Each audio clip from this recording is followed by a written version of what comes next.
We are taught that to do something difficult, we must first feel a burning desire to do it. We start new projects in a blaze of excitement, only to watch that fire fizzle out within a week. In clinical terms, motivation is a dopamine spike. It is the primitive brain anticipating a quick reward. But the human nervous system cannot sustain it. By its very biological nature, that level must eventually crash, leaving the mind in a heavy, exhausted state. When the novelty wears off and the dopamine flatlines, the task feels boring and heavy.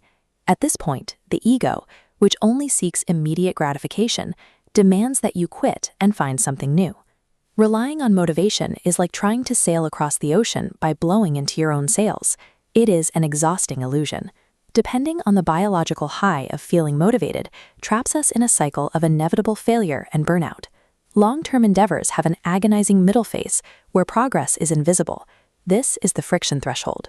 When the ego realizes it is doing hard work without receiving immediate external validation, the primitive brain interprets that boredom as a literal threat to its survival. This lack of reward triggers the amygdala. It floods your body with cortisol, generating extreme restlessness, doubt, and an overwhelming urge to quit. This hormonal surge overrides long-term goals, making the anxiety feel like a sign you are on the wrong path. This friction marks the exact site of the psychological surgery required for growth. The intense desire to quit is a biological tantrum thrown by a dopamine-starved ego, not a reflection of your actual progress. To bypass this crash, we look to the Buddhist concept of virya, often translated as right effort. Virya functions like the slow, quiet, unstoppable force of a glacier. It lacks explosive speed, yet it steadily carves through solid granite. Sustaining this effort requires kshanti, the perfection of patience. It is the ability to sit in boredom and physical fatigue without generating anger or despair.